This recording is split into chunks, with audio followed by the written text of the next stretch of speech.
Hello and welcome everybody to today's event. I'm really excited to be talking about cleaning neighbourhoods and the work Nesta has been doing in Plymouth with Plymouth City Council. My name is Andrew Sissons. I'm Director in the Sustainable Future Mission here at Nesta. Nesta is a charity that design, tests and scale solutions to some of the biggest problems facing society, and they don't come much harder than how to heat homes in our towns and cities with a complex mix of buildings, different space constraints, different configurations, and that's what we're going to be focusing on today. So today's event will explore how local authorities can proactively support the transition to clean heat, and it'll provide a first look at our newly launched Clean Heat Neighbourhoods playbook. Very excited to be joined today by Andy Marsden, who's my colleague at Nesta, design lead, and has been one of the masterminds of this work, and by Lucinda Brooke, who's Net Zero Strategy Coordinator at Plymouth City Council and has been an extremely valuable partner in this work, in which they will talk you through. Before we kick off, and we're going to start with a presentation from Andy and Lou just to take you through the work they've done together, but just want to invite you, our audience, to join the conversation online. I will be looking very closely at the questions written in the comments box, and we'll try to put as many of them as possible to the panelists after they've had a chance to give you an overview. So please send them in, please share thoughts, and I will ask as many as possible. So we'll have around 20 minutes for Andy and Lou to set out what we've done, which is hopefully exciting enough in its own right, and then around 40 minutes for me and for you, the audience, to ask questions. I do have some questions that have been submitted in advance, but open to any and all conversations, so please keep the discussion flowing. But if it's okay, I will hand over Andy, and I think you're going to share some visuals to take us through what we did. Great, thanks Andrew. Hi everyone. So yeah, we're going to talk about the work that we've been doing with Lou in Plymouth. I will skip over the Nesta intro, as I think Andrew covered it off, but I'll dive straight into Clean Heat Neighbourhoods and a bit of background into why, as Nesta, we're interested in this space and what we mean by Clean Heat Neighbourhoods. So we're exploring Clean Heat Neighbourhoods as an alternative approach to the individual transition. And it's an approach that we think involves multiple households within an area making the change to low carbon heat through a local neighbourhood scheme. We think that could vary in size and scale. So it could be a heat network for part of a city centre. It could be network ground source heat pumps across a number of terrace streets, or a collective purchasing scheme for air source heat pumps across a whole local authority area. And through our work on Clean Heat Neighbourhoods, we think there are kind of three main tasks that underpin a lot of it: plan, facilitate, and then ultimately delivering. Planning is has been the focus of a lot of the work in Plymouth. We think everyone in the UK should and would have a clear direction of how their heating and home will change in the future. The facilitation piece would be about tailoring the market to the local area and making sure that the context is reflected in the solutions. And deliver, we think this has benefits for households, and joining an area-based programme should be the simplest and easiest way for households to decarbonise their home. Across the piece at Nesta, we've done we've got a few different streams of work. So we've been developing evidence with our sister organisation, the Behavioural Insights team, looking at what can make coordinated approaches appealing to households. We've run testing with households across the UK, building an understanding of how you might communicate this approach. And we've been developing guides and tools for others to use alongside a case study resource. That's all part of us convening people around the idea and looking to develop partnerships with areas to move this approach forward. So that's Nesta. I'll hand over to Lou to give a bit of background on Plymouth. Thanks, Andy. Morning, everybody. So just to set a bit of context, I think, Andy, you might need to move the slides forward. Thanks. So like many local authorities across the country, we declared a climate emergency in about 2019. And since then, we've been monitoring our carbon emissions annually. And for us, in 2023, we did actually dip below 1 million tonnes of CO2 equivalent for the first time, which is progress. But we still have two giants, one of which is buildings, and the lion's share of that is our domestic housing stock, so at that 25%. And on the right here, you can just see how we're actually tracking in terms of progress. And although we have the orange line, you can see is the one that corresponds to buildings, and although we have made a bit of progress in the last couple of years, that has largely been due to non-domestic gains, but also from actually it's been warmer and probably demand-led rather than any other switch to clean heat sources. So actually, since 2008, we've not made that level of progress that we really want to.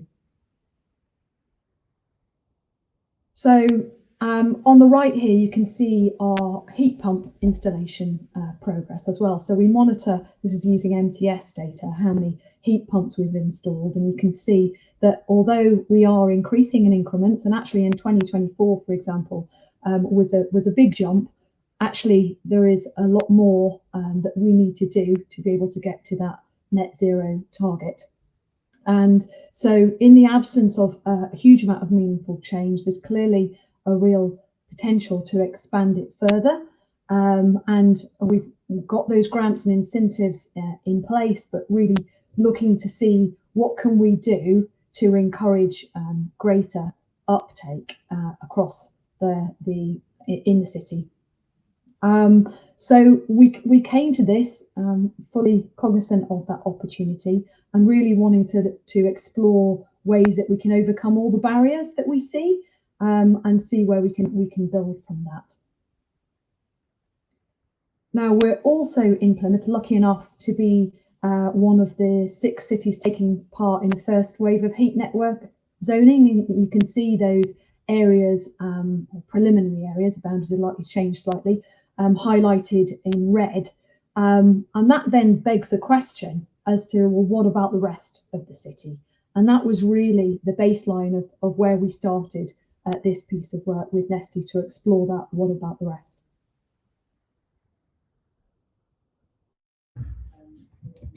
Thanks, Lou. That teases up really nicely to start talking about the work that we've done in the ward of Stoke. But first, just to acknowledge the team that's worked on this. So we formed a joint team with Plymouth City Council, and we've drawn on the expertise across Nesta as well. So colleagues across data science, our design and tech practice have really helped to kind of bring this project to life.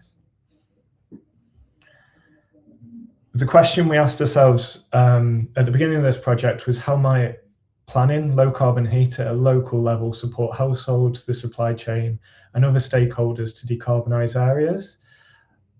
We started with a blank piece of paper. What does a local heat plan need to include? How do you create one? And when do you engage with different stakeholders?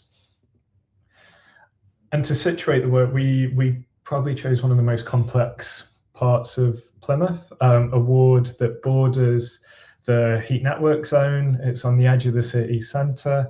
It has a real mix of property types, tenures.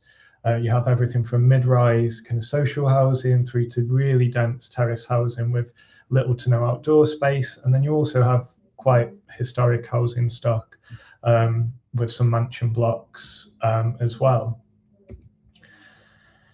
So we had the place, we had the questions. We then started to engage with stakeholders and households to ask what they would like to see from a plan, how they would like to communicate, who they would expect to communicate with, and what they'd need from a plan. So we ran one-to-one interviews and group workshops with stakeholders. And similarly, we ran workshops with residents within the area of Plymouth. Ultimately, really trying to flesh out what is useful to include for both these two very different user groups. Some key themes that emerged from this engagement for stakeholders. We started to hear that not everything needed to be procured. So that speaks to that facilitation piece, understanding what needs to happen where, and maybe working with the supply chain to develop further. that a plan shouldn't duplicate work that the supply chain will do themselves. So things around running technical feasibility and design. The value of planning is to facilitate the market, helping to prevent bad actors and potentially crowd in preferred options. And one of the strong signals we saw was local planning at this level is an invitation to engage. And it's a signal that the local area and authority are serious to work as a partner. For households, quite a different quite a different kind of key themes emerged. So we need to start at first principles to a certain extent. There was conversations about where is the energy coming from if we're switching to gas to electricity, things around tariffs and affordability. So really starting to set the scene about the transition and give people the confidence in those and things around cost and where the energy is coming from. We saw a signal that people were focused hyper-locally. So when we ran the engagement, we shared the map of the whole ward. So still a relatively small geographical area. People really quickly moved into their home, their neighbours, their street. And then people expected this kind of information from the council, thought it seemed more like a transition, and it was offering certainty on the direction of travel. I don't know, Lou, if there's anything, any reflections you want to add on either the stakeholders or households? No, I think it was the thing that really stood out for me in terms of the stakeholders was just how engaged they were in the process and how strongly positive they were. Whereas the households were kind of intrigued, but definitely much colder in it initially, weren't they? But open to what it meant for them and really keen to understand and learn. So it was really interesting to have those two different aspects as part of the process. Thanks. I think that reflects really, it sounds quite obvious to say out loud now, but there was a realization that actually what we're aiming for is two quite different things here. So the final outputs from the project looked like a local stakeholder plan, quite targeted at the supply chain and driving action there. And we also produced prototypes and a design guide for households. Ultimately, that's all underpinned by a shared source of data and key decisions that we work through together as a team. Key to that is mapping the area. And initially we did this manually. So we surfaced data on tenure, EPC, but to be honest, there was a lot of time on Google Maps and local knowledge, understanding the housing stock, understanding things around outdoor space, and also kind of particular kind of barriers. So there is a train line that runs through the area as well. So that mapping looked to group properties into 3 groups. So we've developed these technology groups, individual heat sources. So these are things like air source heat pumps, air-to-air, ground source heat pumps. We have a separate category for networked heat pumps. We think these have quite a specific use case. The third is communal heat sources, and this could be a communal air source, or it could be a combined heat and energy center, or equally networked ground source. This category looks to capture that uncertainty about these communal solutions where it might depend on the individual building characteristics or the group of buildings, and gives what we're trying to achieve here is set direction and give certainty, but also give the room for the supply chain to step in and develop and design schemes that are deliverable. We didn't label district heat networks. As Lou mentioned, there are the heat network zones in Plymouth. This being on the edge of the heat network zones, I think there wasn't the opportunity to do that, but we also didn't want to confuse messaging and create overlap between the two streams. And just to acknowledge that we think some homeowners may choose individual solutions in all circumstances, and we're exploring how to build that into this kind of modeling in the process. So through the mapping process and developing those technology groups, we then set about creating the plans. So for stakeholders, this looks to show the most suitable tech as clusters, groups of properties for an area. It then layers on other data such as existing solar PV or social housing. Those were key things that we heard may influence the commercial viability of schemes or may influence kind of the delivery methods. The plan then looks to surface kind of an A to Z of opportunities. So those individual groups of properties or the larger groups of properties, presenting those with key data. So it presents things like the mix of tenure, the number of properties, the attachment, so whether it's semi-detached, detached, or flat, and the numbers of those properties. So if there's EPC, and also there's a space to bring in local knowledge. So in some of these, we've signposted to the community housing in the area, and also signposted to funding that may be available. The final part of the plan looks to detail the ambition of the local authority. And just to say, this is framed as a research piece. So you can download and view the plan in its entirety that we've created, but it is very much a research piece at this stage. And that section about detailing the ambition is something that we heard from stakeholders around giving that sense of what's next and how to engage with the plan.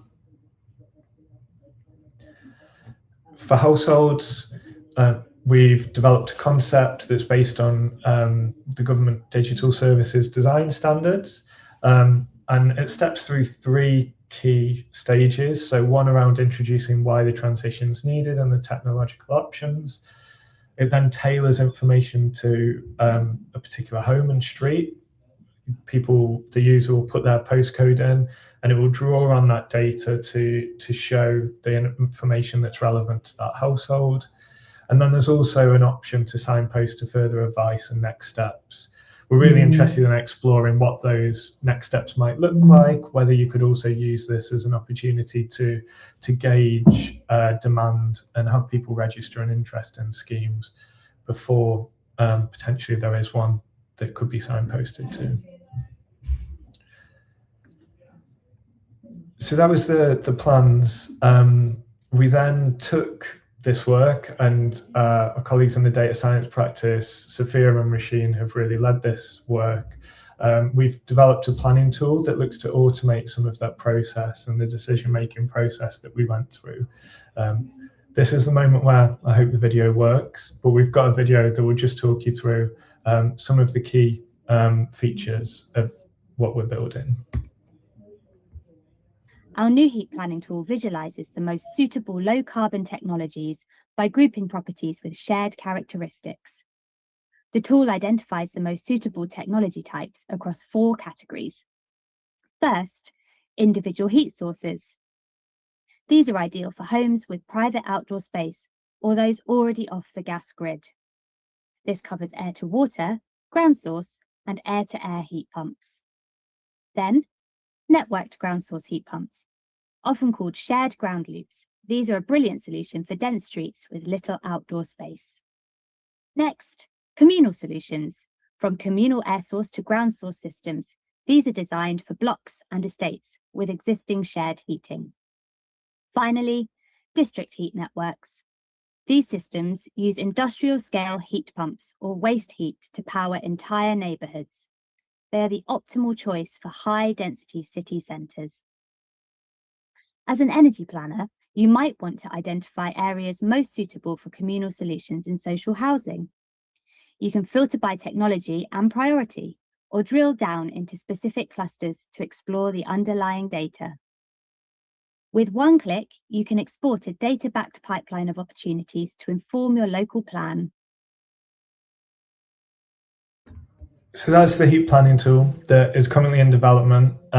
You can sign up to access a very early version using a link that is on our playbook that we also published last week.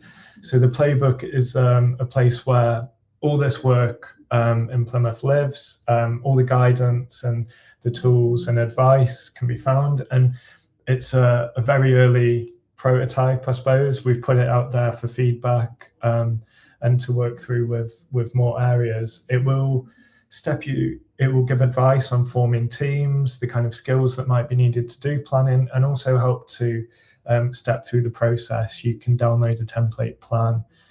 There's also text that you can copy and paste and lift, and there's links to the tool throughout.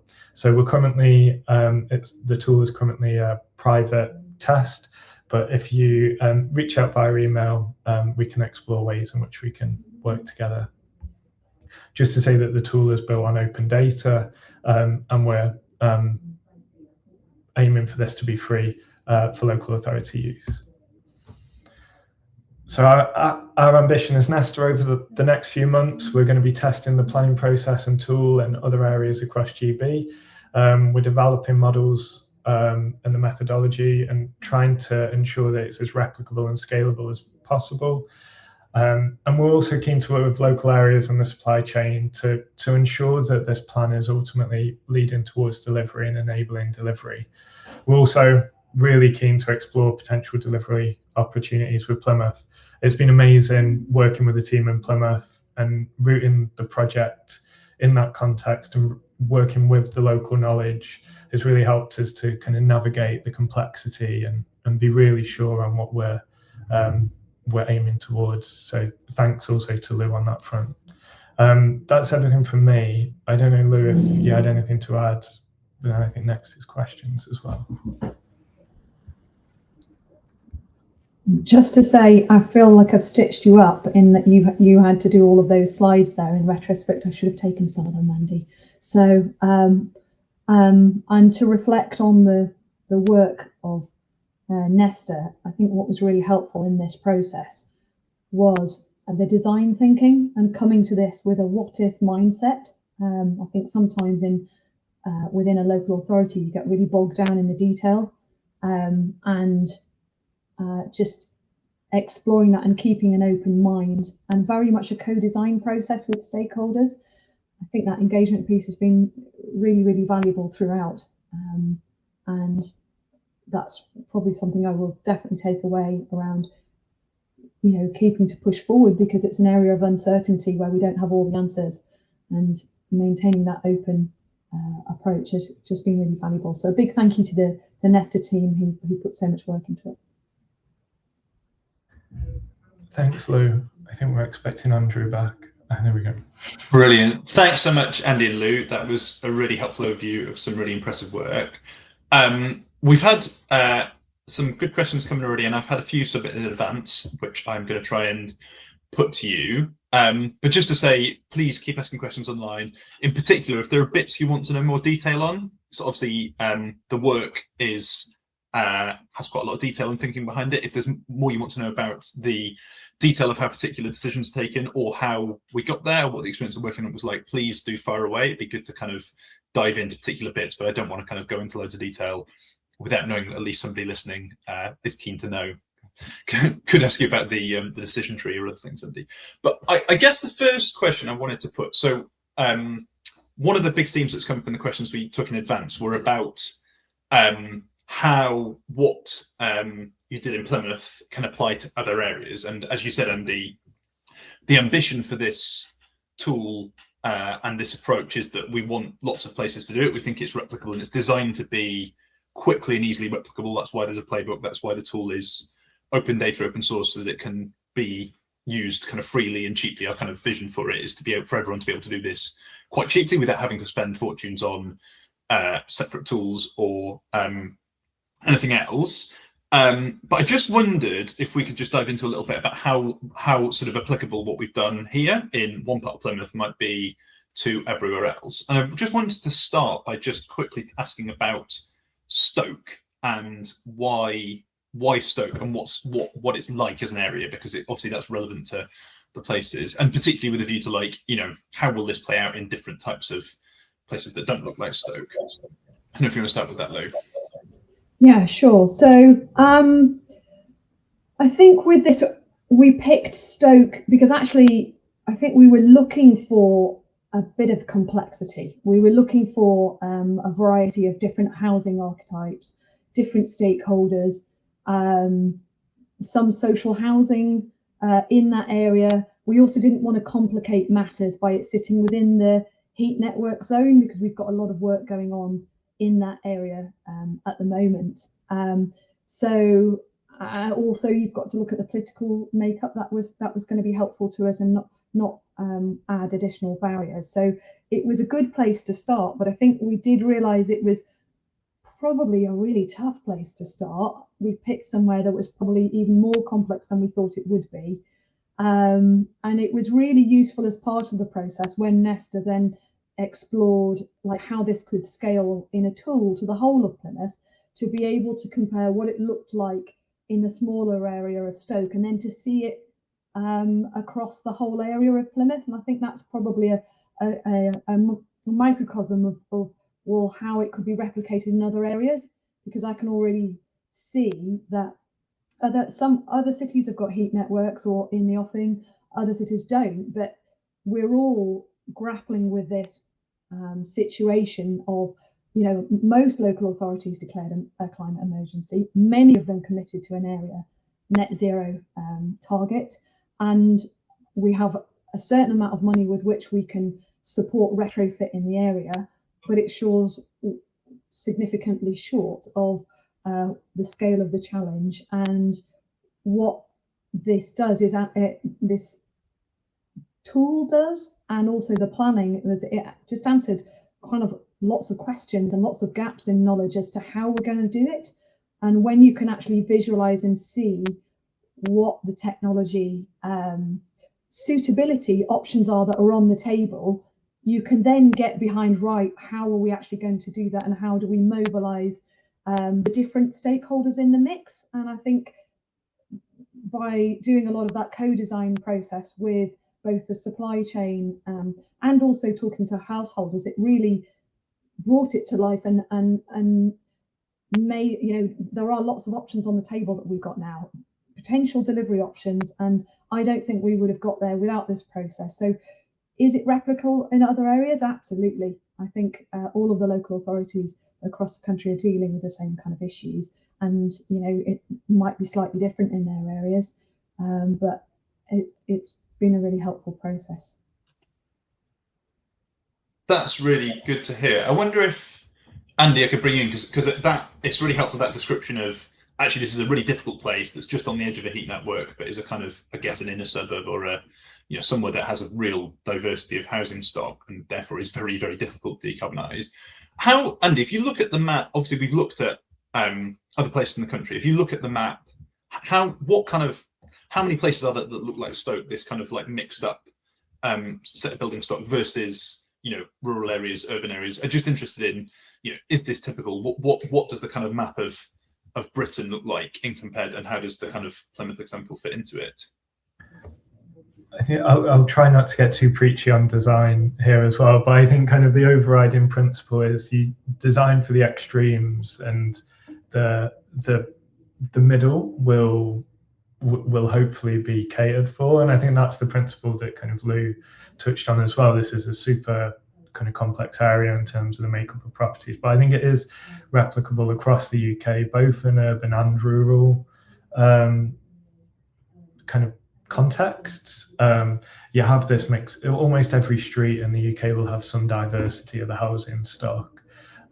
Cities across the UK have had various waves of development and have different ages of properties. And then even in rural areas where you've got potentially quite dense kind of village centres, where there might be that lack of outdoor space, there might be flats, there might be really densely packed terraced housing. So I think it's the principles are kind of really replicable and across different contexts. We tried to de-risk the scaling as much as possible. So some of the data work that went on to develop a decision tree, we kind of tested that, asking people manually to kind of choose a property somewhere in the UK, imagine that property, and then go through the process and see if the tool and the underlying decision tree kind of held true.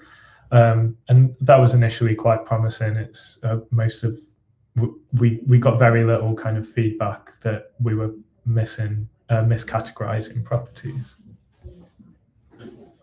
Brilliant. That's really good to know. And I think that idea that, yes, this is a complicated area, but we partly chose it because actually it has a bit of everything in it that hopefully is therefore particularly transferable. That's really good to understand.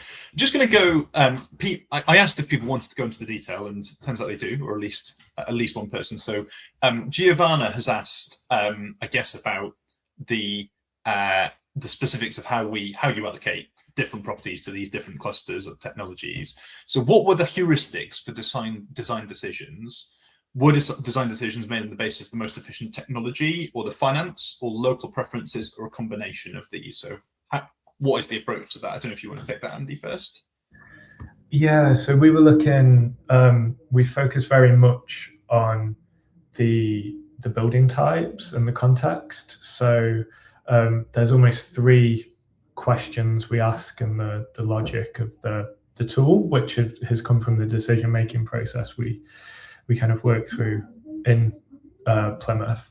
So that's whether the property is in a heat network zone or whether it's within a city centre. Another question is whether it's a flat, and we've built a model that looks to identify flats. It turns out it feels like it's something you should ask Google, but you can't. So there's a model there that we've trained to identify flats based on UPRNs and building footprints. And then on garden size, or probably more specifically like outdoor space and contiguous outdoor space. So again, colleagues, Rashina and Sophia, have developed a model that looks to measure outdoor space. So for example, if there's a terraced house with 5 meters squared outside the front, a very small kind of front garden, and then 20 meters squared out the back, that would go into one of the communal or shared ground loop solutions because of the limited outdoor space. So we're really trying to dig into kind of the physical characteristics of the properties and the areas. And then I suppose the layer of complexity that we're trying to catch in the categories, so keeping them slightly open-ended in terms of it being an individual source or a shared ground loop or a communal source. That's where we think you need to be on the ground doing the work with each individual property to kind of understand what that technological solution will be. So we're not specifying to the extent of kind of the most efficient technologies. We're just looking at the context and the physical characteristics of the building. That's really helpful, thank you. And it was one of the things that struck me as the kind of approach was developing, was that I kind of thought, a lot of thinking about heat tends to go, there's individual heat sources like air source heat pumps at one end, and there's heat networks at the other, and kind of there was this complicated space in between. And what was really interesting is that idea of actually the sort of dense but not quite dense enough for a heat network, or not in heat network zone buildings. There's so much diversity. You have blocks of flats where each building is quite tight, but actually there's a load of space around it, versus you have some kind of really dense terrace streets. Is that kind of fascinating diversity, and actually what you say, those decisions aren't sort of final. Being able to cluster properties and say actually these properties share similar characteristics is incredibly powerful. I just wondered if I could, sorry Lou, did you want to comment on that? All I was going to say was that when you ratchet down from the 7th carbon budget locally, you're given a binary choice almost. The pathways are either a heat network, of which you're thinking large heat network zone, or a heat pump. And what was interesting as part of the process that really fed into the model was when you actually go and you walk the streets and you look at the properties and you see that a Victorian terrace butts directly onto the road and they've got a tiny backyard, you realise that it's not a binary choice, and that actually people's lives, it would be a real compromise to them to have a heat pump. And so it was kind of that, this was kind of like just a key insight that drove it, that often is missed in that theoretical and academic approach to modelling decarbonisation pathways. So yeah, I just thought I would share that, and I think it was probably like one pennies dropping as part of the process. That was kind of one of them. And just to talk to Giovanna's question as well around the finance side, I think that's the next step. So this was focused on technology suitability, but the next step is going right. So what makes a cluster viable? And I think that's what we're thinking about now. Brilliant. It's so interesting to hear that experience going through, and I hope that will help others sort of get a sense of what actually this kind of process takes you through and how it sort of makes you look at different buildings and heat sources differently. Just to build on this slightly, and we're going into like detail here, there's a question from Alex Duckworth, which is, how have you managed any conflicts with some households wishing to do nothing or to prefer a different solution that works best communally? I should stress, like, one thing we always say with certainly Nesta's approach to clean neighbourhoods is this is purely voluntary. We do not see this as being a compulsory thing, or even that the recommendation is kind of binding. Outside, there are obviously some zoning rules for heat networks for non-existing domestic buildings, so for kind of non-domestic and new developments. But everything in the way we think about this is voluntary. But that doesn't mean, as per the question, that you don't get difficult choices. Just really interested in that question. You know, how do you manage those conflicts and deal with people wanting to do nothing, or people wanting to do something different to what you would prefer them to do, perhaps?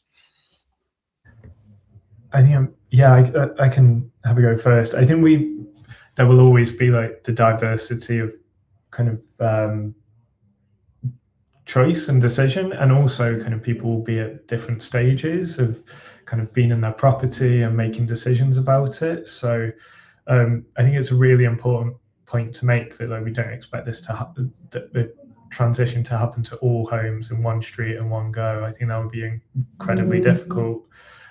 We haven't been able to kind of point to a scheme and be like, this is your next step yet, and really start to interrogate that. But I think that we need to and should do as the work develops. What I would say is that this work is probably more in the kind of direction setting piece and giving a direction of travel, but also surfacing options that people can relate to in their homes. So when we ran the session in a community centre in Stoke in Plymouth, someone had turned up, kind of didn't see how an air source heat pump would fit with their property, but then when you explore the options and you put them out, you can relate to kind of a pipe in the road and a box in your house creating heat. So I think it's about trying to present options that are most relevant to particular homes, and then as we get into delivery, looking at how you make those choices easy, simple, and as low friction as possible for people.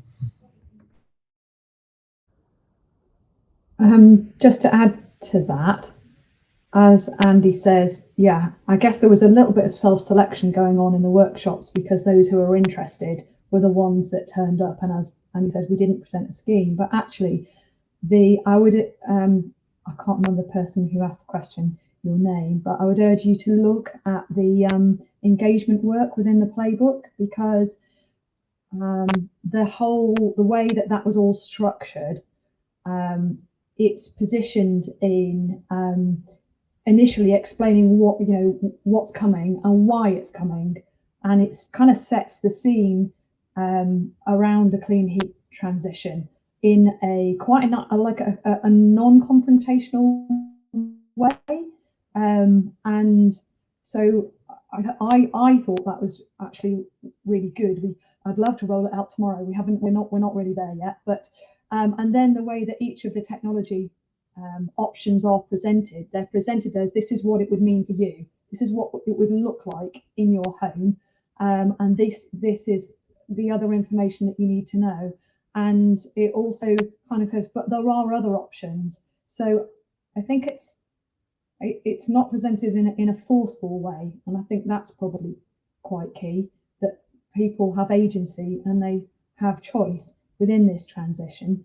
But here is what we're recommending is the most suitable way forward for your area and your property. And I think that's valuable. So I'd urge you to have a look at that. That's really helpful. Can I just build a little bit further on the kind of like how we translate between this work and actual schemes and delivery? Because there's another question from Alex Duckworth. Sorry to take two from the same person, but they kind of fit the flow. Have any recommendations translated to specific clean heat projects that are moving forward? And I think the answer to that, if the answer isn't yes, which I think might be the case, what's the theory of how that might happen? Do you think this will speed up the transition into specific clean heat projects, and if so, how? So I think we started with the question, does mapping or planning, I can't remember the exact question, but basically is, does it move you forward? And I think it absolutely does. Largely from what I said earlier about having that knowledge to know where to start, because it's so big, you don't quite know where to start. And so with us, the process of mapping anchor loads, those the ones in the communally heated bucket, that was particularly valuable. So we are exploring the viability of where a cluster which comprises both social housing and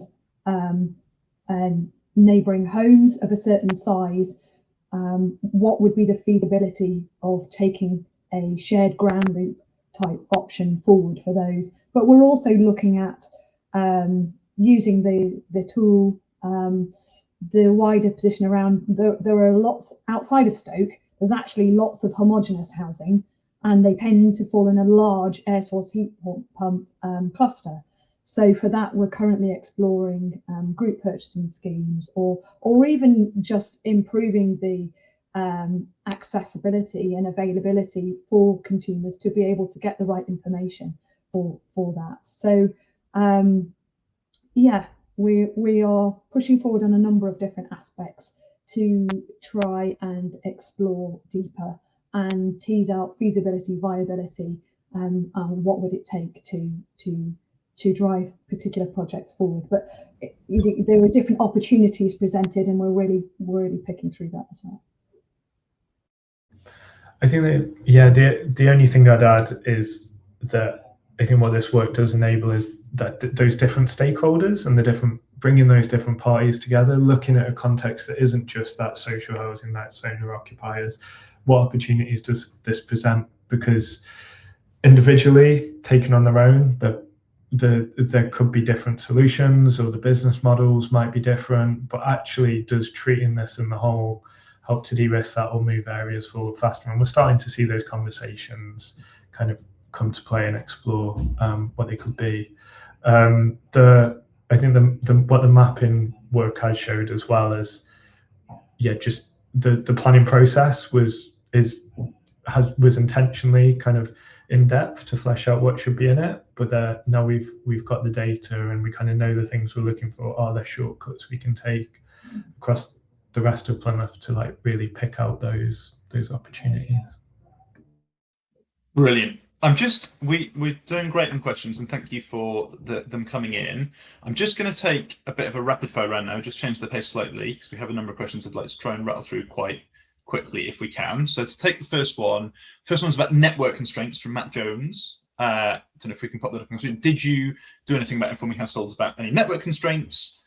And is it perceived as more of an issue than others? I don't know if you want to take that one quickly, Andy. How do we deal with the network constraints on the grid? In short, we haven't in this plan. The tool, we have done modelling separately on primary substation level, so that could be built in. Again, a few things like this could be a conversation where if there's a big scheme, the network should be involved to help mitigate that, and we don't see it happening in one go at one time, so that also reduces kind of a risk of network constraints as well. But it is possible to get the data on network constraints, and it's something that yeah, absolutely could and should be part of the process in future. But yeah, and also talking to different actors within, like NISO or others in that space as well. Brilliant. Worth saying, we think this will be a very important feed into kind of the REST process as well for anyone who's clock the kind of the regional energy strategic plans. Brilliant. I'll keep moving with this slightly more rapid fire thing. So a question from Matthew Knight. What sort of percentage discount do we think we might achieve with group buying / installation of 8 air-to-air and air source heat pumps? Love to hear air-to-air, by the way. Matthew, thank you. You take that one again, Andy. Any guesses? Super, amazing question. I think we've heard things around 10 to 15%, but what I will say is that cost might not be the only benefit. What we have heard from the supply chain is having a commitment for an area might allow them to do more around marketing, support in the local area, show homes, so that broader piece around building confidence and reducing friction. And does it have to, for air-to-air, for air source heat pumps or individual heating systems, does it have to be group buying? Is that the only way of moving to delivery? No, it doesn't have to be group buying. It could just be that there's a reduced friction route in the area, and having that consistent demand might unlock kind of discounts in the supply chain. So not your kind of, doesn't have to be your reverse auction structure of things.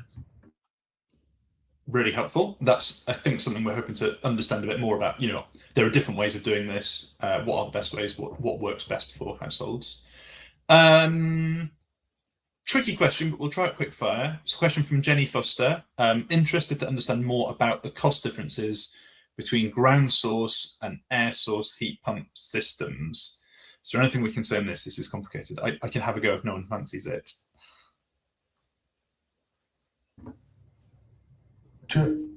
It's something we're exploring and having conversations. With providers about. I think the way in the shared schemes, especially the onus of cost and the way they're funded are different to an individual install. So if you're sharing infrastructure, the way that that's funded and repaid is different to buying a thing to put in a house. So I think the providers of the shared schemes are looking and will tell you that they're cost competitive with air source. Yeah, and there's a really interesting difference in that with an air source heat pump, you're only paying for the fitting in the home for the most part. It's stuff that happens within the home, so it's individual to each household. We talk about the difference between individual and shared infrastructure when we talk about costs. So anything that has shared infrastructure, like a shared ground array or a heat network with pipes under the street, the cost is shared. And obviously some households, well, not every household will necessarily be part of the system, and so you've got to manage the shared costs. And my understanding is with the sort of network ground source heat pumps, there is a sort of cost for the infrastructure in the road and a cost for the infrastructure in the home, but there is also the lifetime of these costs vary. So I think a network ground source heat pump, certainly the shared infrastructure, will tend to last kind of 40, 60 years plus, and so the kind of the way you finance that varies. We do have some work coming out in the next few weeks on the kind of economics of cleaning neighbourhoods and these different technologies, particularly focused on those shared heating technologies. So do keep an eye out for that. But there's a lot of complicated questions to unpack here. But we do hope that at least being able to have some idea of where different technologies might apply could help us work through the economics and how you actually fund these things, because financing is a very complicated question. I'm going to have one last rapid fire question, if that's all right, and then we've got a few I'm going to slow down a little bit for, because they're big questions. The last one is this might be a question for our data scientist Sophia, who I've seen in the chat online, but Meng asks, given the tool is open source, would you accept any help from data scientists in terms of contributing to the project? My sense is the answer is yes. Yeah, I think definitely want to reach out to Sophia about, I think one restriction we are putting on ourselves is that it's open source data, so that this tool is free and open to use.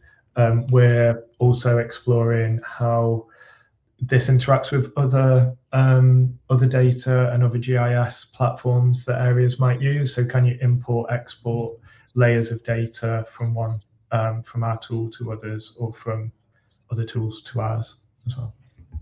Yeah, so please do get in touch. We'll say more about that. There is if you haven't already signed up for the Cleaning Neighbourhoods mailing list, we have an email address and a mailing list that will get you occasional updates. We'll come back to that at the end again, but please do sign up, and please do feel free to get in touch with the team. Meng, I think, at the least very interested to discuss, and the ambition is that, yes, lots of different people from different organisations will be able to work on this, including the code, which may be terrifying for many attendees, including me, but some people will be incredibly helpful. Okay, I'm going to turn back. There's a question from Sally Richards about issues of affordability and fuel poverty. So maybe one for, well, Andy Lou can work out how to take this, but does the model address issues of affordability and fuel poverty? And yeah, does it mean we need to install solar PV to help with electricity costs? Do you want to take that, Andy, or? I suppose interested in some, like, yeah, what this could mean for Plymouth and for Stoke as well in terms of fuel poverty, and happy to chip in. Yeah. Sure. So I guess the actual tool I don't think it currently includes fuel poverty, but we did, as part of this process, consider fuel poverty, and that's played into the plan. So within the clean, I guess there is that tension between open source data and all of the other data that we've got. So we have data on fuel poverty, we've got data on, you know, where we've got solar PV installs in properties, and a lot of that is played into the plan and can be shared with the supply chain through the process of producing a plan. But the data is proprietary, so I think that's why it's not currently in the model, unless you're not quite sure what the plans are there from that perspective. But it's certainly something we're thinking about, and think it's really useful as part of that clustering process to think about that and how you might get a scheme off the ground, which plays to the shared ground loop type thing, where if you have an upfront investment of a certain type, then a householder has transitioned to clean heat and they would be tied in for the long term, but they have energy security. They're, you know, shifted away from fossil fuels, and they have certainty over what we're going to pay on a monthly basis. So I think, you know, there's some advantages there. In terms of the thinking over solar PV in Plymouth, we also, you know, that's something we work with our community energy providers, and we know that they are really supporting on that, and it's also part of the warm homes side. So there's a bit of complexity there for us to think about, but again, part and parcel of the next step.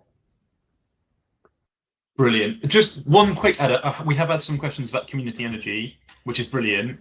One of the findings, actually, sneak preview of our economics report, is that one of the best options for getting particularly big shared infrastructure projects to be cost competitive is with co-locating energy generation and heat generation.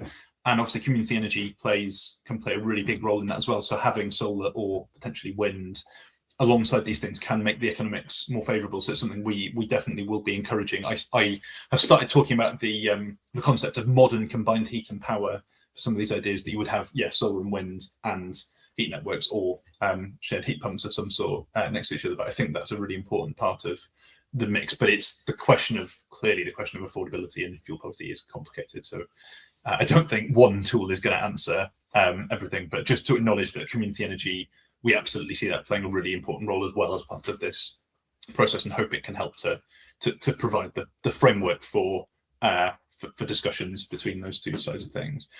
I've got two more questions I want to take. In 5 minutes is tricky, but the first one is from James Stanley, who has very kind words for you, but also asks, are the plans to present the process presented here with the DESNZ team? And just start by saying that Martin McCluskey, we showed this, I think, Andy, you showed this tool to Martin McCluskey, who's the Heat Minister at DESNZ, and I think we have him on video describing it as incredible, the work between Plymouth and Nesta. So there is definitely interest, but yeah, where next on DESNZ, and what do we hope the government can do with this work? Yeah, I'm hopeful that we've presented this work to them. We'll continue to present this work to them. I think one of the things that I think both ourselves and Plymouth came around quite early on was whatever we do in a place, we're looking to advocate for the tools, the guidance, the resources for this to happen more broadly. So yeah, we have been speaking with DESNZ. We've also spoke to the HNDU about their mapping and how this plays into the work around heat networks as well. So yeah, the Warm Homes Agency could be an opportunity. It feels like the kind of stuff that an organisation like that should be doing. Brilliant. And final, one more question. So we have some love for the design process here. You'll be delighted to hear, Andy. So Alice has asked, I'm interested in hearing about the design process. What were the key turning points, iterations, prototypes that informed the playbook and tool? I should say it's not a final playbook, it's very much a ongoing work in progress. But yeah, if you could take maybe 2 minutes on that, Andy. Yeah, I think it's Linda and Benoit led some design work with both the stakeholders and households. We presented them kind of different types of maps. Kira and Plymouth played a huge role in contributing data and shaping that as well. So really kind of illustrated what could be at different stages. And through that, we dropped kind of, for example, we dropped a map on like certainty because we didn't know how we were going to gain certainty, and it was kind of brushed over in the workshops a bit. I think the work that Linda's led on households is amazing at taking the insights that we've seen and really focusing in on what people want to hear at different stages, as Lou mentioned. So it's been a really iterative process. It still will be. The playbook is kind of a work in progress. We do invite people to like tell us where we've got it wrong and try bits. And yeah, it's an open invite to kind of feedback on that as well. Brilliant. Thank you so much. Sorry, Lou, did you want to come back on that? Final question. All I was going to add was I do remember like it was quite, the clean heat plan kind of changed quite completely from engagement with the supply chain, really, didn't it? Because it was very clear that kind of like the opportunity came to the fore and moved everything around to work with that. So actually there were quite a few pivotal moments of change. Definitely, and I think that is very much the spirit of this approach. Is we don't know all the answers, but by asking people, testing things, and yeah, having good open conversations, we can hopefully learn more and figure out how to do more of this, because it is a very difficult challenge. But it is, I hope we've shown that it is not insoluble, even if some of our housing stock is really very difficult. I'm going to draw us to a close, but thank you so much to everyone who's asked questions, and a massive thank you to Andy and to Lou and to all the teams at Nesta, at Plymouth City Council and Plymouth Energy Community who have worked on this. It's a massively impressive piece of work, and I hope others will have taken some inspiration from it. I just want to say this is very much early stage in the journey, and we would love everyone listening to get involved. Our goal at Nesta is to have more places doing this, and we will be. We have launched a playbook, which Ellen has helpfully put in the chat, so you can have a look at that now. There's loads of really interesting content there for anyone wanting to learn more or have a go yourself. You can also sign up to updates. So flagged, we have a mailing list, and we'll be kind of reasonably active in updating people. And please feel free to get in touch with the team. We are keen to hear from everybody. And I think our goal is that the full version of the tool which powers this, which you got a little demo of, should be live in the autumn. So that will be there for anyone to use. And as we keep stressing, it is open source. It is free to, and with open data, so it will be free to use and to customize as needed. But yeah, please do, as I say, get involved and sign up where you can. But thanks ever so much for joining. Thank you once again to our panelists, and we hope to hear from you very soon. Thank you.